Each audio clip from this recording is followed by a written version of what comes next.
नमस्कार, दिन भर की बड़ी खबरों में आपका स्वागत है। मैं हूं आंचल। आज इस बुलेटिन में बात होगी भारत जोड़ो न्याय यात्रा के बंगाल में प्रवेश की, मतदाता दिवस पर ईवीएम पर उठे सवाल की, बात करेंगे पंजाब में आप और कांग्रेस के बीच गठबंधन पर बनती बात की, मराठों के आंदोलन से घबराई शिंदे सरकार की, जानेंगे केरल के राज्यपाल पर क्यों भड़की विपक्षी पार्टी, और बुलेटिन के आखिर में देखेंगे जाने माने कार्टूनिस्ट इरफान की किस खबर पर पड़ी है तिरछी नजर। इसके अलावा और भी कई बड़ी खबरों से आपको कराएंगे रूबरू, लेकिन तमाम बड़ी खबरों से पहले एक नजर सुर्खियों पर। मल्लिकार्जुन खड़गे का पीएम मोदी पर हमला, कहा आज पीएम मोदी और गृह मंत्री Amit Shah CBI, IT, ED से हमारे एमएलए एमपी को डरा रहे हैं। फ्रांस के राष्ट्रपति इमैनुअल मैक्रों पहुंचे जयपुर के जंतर मंतर, पीएम मोदी ने जंतर मंतर पर मैक्रों का किया स्वागत। चेन्नई टेस्ट के पहले ही दिन भारत ने इंग्लैंड पर कसा शिकंजा, पहले ही पारी में 246 पर आउट हुआ इंग्लैंड। खेल समाप्त होने तक भारत ने एक विकेट पर बनाए 119 रन। गिरावट के साथ बंद हुआ शेयर बाजार, सेंसेक्स 360 अंकों की गिरावट के साथ 70,701 अंक पर हुआ बंद। निफ्टी 101 अंकों की गिरावट के साथ 21,353 अंक पर हुआ बंद। तो ये थी सुर्खियां। अब बात आज की सबसे बड़ी खबर की। राहुल गांधी की भारत जोड़ो न्याय यात्रा पश्चिम बंगाल पहुंच चुकी है। यात्रा जब तक असम में रही तब तक राज्य की बीजेपी सरकार यात्रा के रास्ते में रुकावट डालने की कोशिश करती रही, लेकिन बीजेपी सरकार जितनी मुश्किलें खड़ी कर रही थी, लोगों में यात्रा को लेकर उतना ही उत्साह बढ़ता जा रहा था। तो अब क्या है यात्रा का रूट और क्या कहा है राहुल गांधी ने, देखिए इस रिपोर्ट में। कांग्रेस की भारत जोड़ो न्याय यात्रा गुरुवार दोपहर 11:30 बजे पश्चिम बंगाल में कूच बिहार जिले के बख्शीरहाट पहुंची। बंगाल में यात्रा के पहुंचने पर प्रदेश कांग्रेस के अध्यक्ष अधीर रंजन चौधरी ने राहुल गांधी का स्वागत किया। इस दौरान राहुल गांधी ने कहा, न्याय यात्रा में हमने न्याय शब्द जोड़ा है क्योंकि देश में अन्याय हो रहा है। बीजेपी, आरएसएस नफरत फैला रही है, हिंसा फैला रही है और अन्याय फैला रही है। इसीलिए इंडिया फॉर्मेशन एक साथ अन्याय के खिलाफ लड़ने जा रहा है। राहुल के बयान से संकेत मिल रहे हैं कि पश्चिम बंगाल में कांग्रेस और टीएमसी के बीच गठबंधन के दरवाजे अभी पूरी तरह से बंद नहीं हुए हैं। यात्रा को लेकर कांग्रेस ने ऐलान किया है कि 10 सालों से देश में अन्याय हो रहा है, लेकिन अब न्याय होगा। इस न्याय के 5 स्तंभ हैं: युवा न्याय, भागीदारी न्याय, नारी न्याय, किसान न्याय, श्रमिक न्याय। कांग्रेस ने कहा कि इन 5 स्तंभों को लेकर जब एक मुट्ठी बनेगी तो न्याय की ललकार और भी मजबूत होगी। इसी बीच राहुल गांधी की न्याय यात्रा कूच बिहार के फालाकाटा पहुंची। 26 और 27 जनवरी को यात्रा का ब्रेक रहेगा।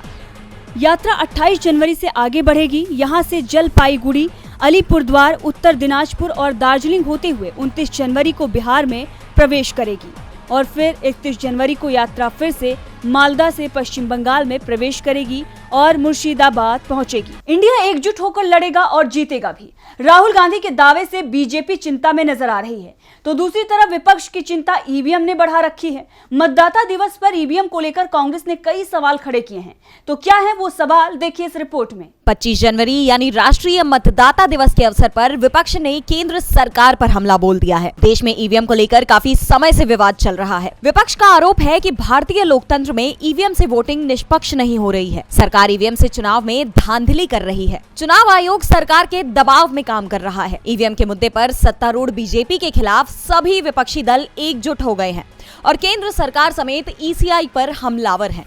राष्ट्रीय मतदाता दिवस पर कांग्रेस के महासचिव जयराम रमेश ने भी ईसीआई पर धावा बोला है।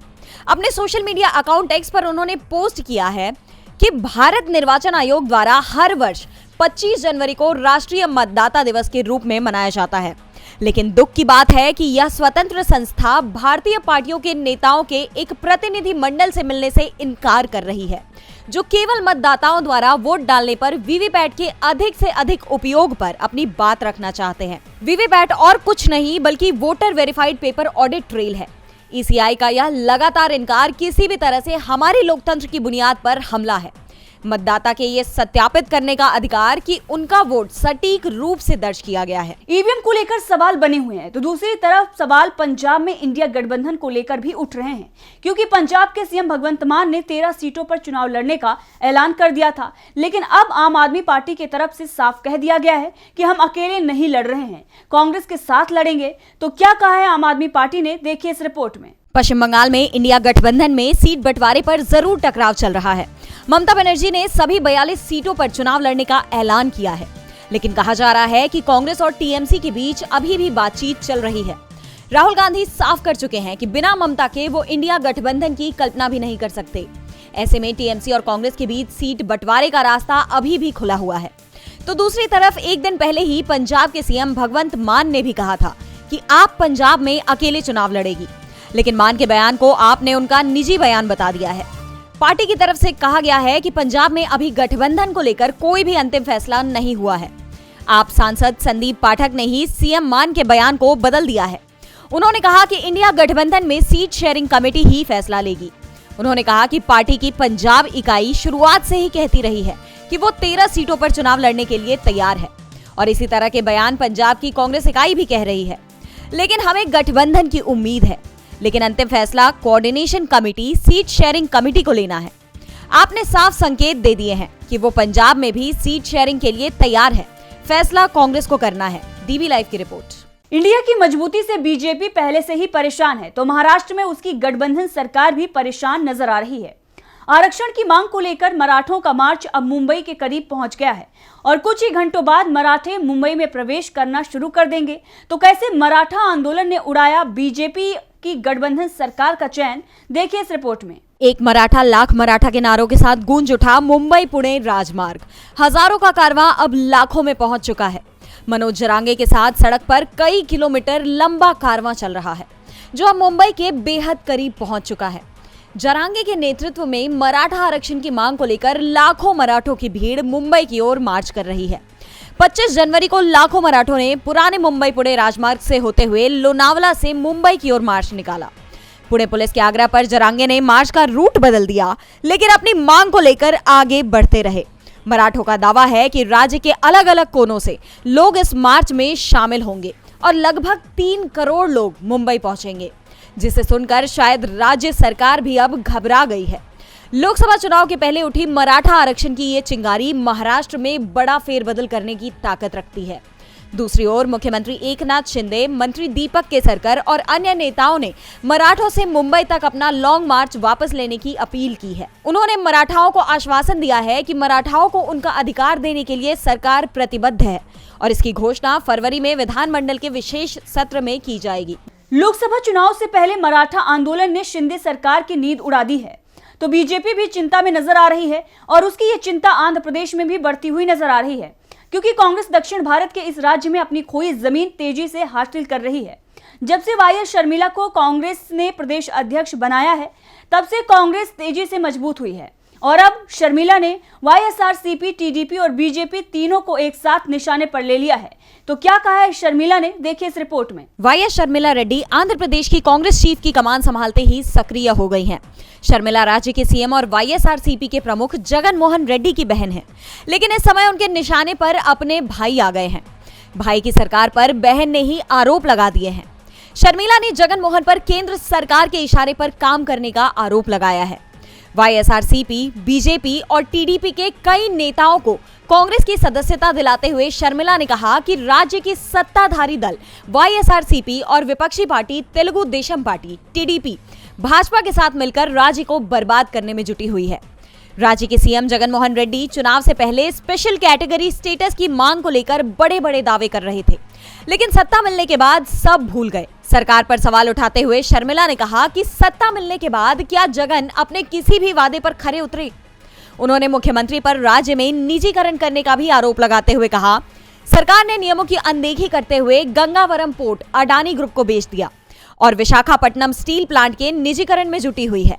राज्य सरकार ने विकास के नाम पर कोई काम नहीं किया है।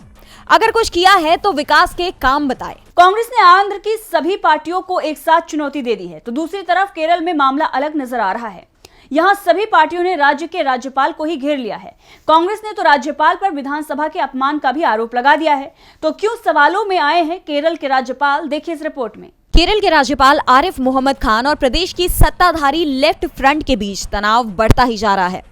राज्यपाल पर पहले ही विधानसभा से पास बिलों को रोकने के आरोप लगते रहे हैं, तो आरिफ मोहम्मद खान प्रदेश सरकार पर तीखी बयानबाजी भी करते रहे हैं और इस टकराव का असर केरल विधानसभा के बजट सत्र में भी दिखाई दिया।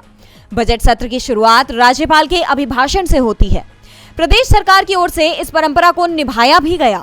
राज्यपाल के लिए 60 पेज का अभिभाषण तैयार किया गया था। आरिफ मोहम्मद खान सुबह 9 बजे तय समय पर विधानसभा पहुंचे, लेकिन सिर्फ 2 मिनट में ही अभिभाषण पढ़ लिया और 9:04 पर वो विधानसभा से चले गए। दरअसल राज्यपाल ने सीधे अभिभाषण का अंतिम पैराग्राफ पढ़ दिया।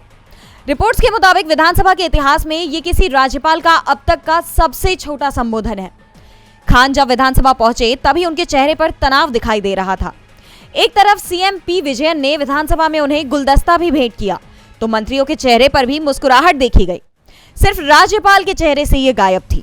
राज्यपाल जब विधानसभा से बाहर निकले तो मीडिया कर्मियों ने उन्हें घेर लिया, सवाल किए, लेकिन खान हाथ जोड़कर निकल गए। किसी सवाल का जवाब नहीं दिया। सत्ताधारी लेफ्ट फ्रंट तो इसे लेकर राज्यपाल की आलोचना कर ही रहा है। अब विपक्षी दल कांग्रेस ने भी राज्यपाल पर सदन के अपमान का आरोप लगा दिया है। कांग्रेस विधायक और नेता प्रतिपक्ष वीडी सतीसन ने कहा, राज्यपाल को ऐसा नहीं करना चाहिए था। हम राज्यपाल की कार्रवाई को विधानसभा के प्रति पूर्ण अनादर के संकेत के रूप में देखते हैं। उन्होंने विधायी प्रक्रियाओं को और संवैधानिक निर्देशों की अवमानना की है। यह राज्य सरकार और राज्यपाल के बीच राजनीतिक नाटक का दुखद अंत था। विपक्ष के उपनेता पीके कुन्हाली कुट्टी ने भी कहा कि सब कुछ एक झटके में खत्म हो गया और विधानसभा का मजाक उड़ाया गया। सिर्फ 2 मिनट में अभिभाषण समाप्त। राज्यपाल के इस कदम से हर कोई हैरान है, तो दूसरी तरफ एमपी के पूर्व सीएम शिवराज सिंह चौहान भी हैरान नजर आ रहे हैं, क्योंकि पार्टी उन्हें काम नहीं दे रही है और जो कुछ उनके पास बचा है उसे भी छीनने की तैयारी हो रही है। और अब नजरें शिवराज के घर पर टिकी हैं, तो कैसे शिवराज की बढ़ रही है परेशानियां, देखिए इस रिपोर्ट में। मध्य प्रदेश की राजनीति में काफी वक्त से उथल पुथल नजर आ रही है। पूर्व मुख्यमंत्री शिवराज सिंह चौहान की हाईकमान से नाराजगी लगातार सामने आती रही है। खासतौर पर सीएम पद से हटाए जाने के बाद शिवराज के कई बयान हाईकमान को परेशान करते रहे हैं, क्योंकि हाईकमान लगातार शिवराज को दरकिनार कर रहा है। शिवराज को अभी तक कोई बड़ी जिम्मेदारी भी नहीं मिली है। अब खबरें आ रही हैं कि मोहन यादव शिवराज का बंगला भी खाली करा सकते हैं। दरअसल कांग्रेस के वरिष्ठ विधायक और विधानसभा में नेता प्रतिपक्ष उमंग सिंघार ने मुख्यमंत्री मोहन यादव को चिट्ठी लिखकर उन्हें B9 आवास आवंटित करने का आग्रह किया है। ये वही बंगला है जिसमें पूर्व मुख्यमंत्री का वर्तमान में निवास है। उमंग सिंघार ने चिट्ठी में अपने आवेदन की वजह बताते हुए कहा है कि ये बंगला मध्य प्रदेश के आदिवासी वर्ग की पहली महिला मुख्यमंत्री जमुना देवी को नेता प्रतिपक्ष होने के नाते वर्षों तक आवंटित रहा है और वो उमंग सिंघार की बुआ थी, जिस वजह से उमंग के बचपन की काफी यादें जुड़ी हुई हैं उस घर से। अब आपको बता दें कि मुख्यमंत्री पद से इस्तीफा देने के बाद शिवराज ने अपने आवास को मामा का घर बना दिया था। शिवराज के नाम पर इस समय B8 और B9 दोनों बंगले हैं। इसमें से एक बंगला B9 नेता प्रतिपक्ष ने मांगा है और जल्द ही इस पर सरकार फैसला ले सकती है। और बुलेटिन के आखिर में देखते हैं जाने माने कार्टूनिस्ट इरफान की किस खबर पर पड़ी है तिरछी नजर।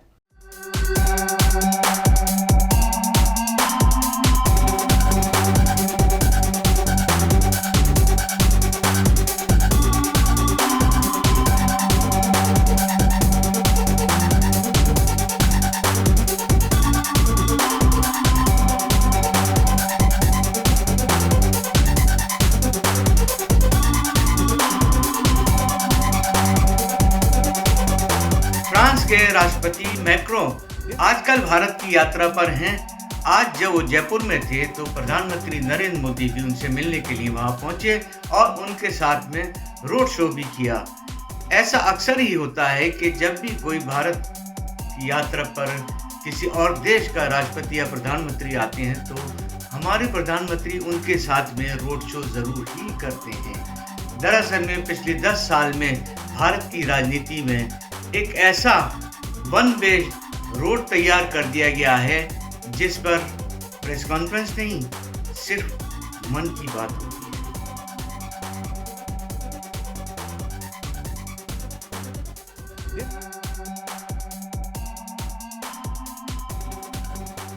बहुत बहुत शुक्रिया इरफान जी। तो आज इस बुलेटिन में इतना ही। देखते रहिए DB लाइव। नमस्कार।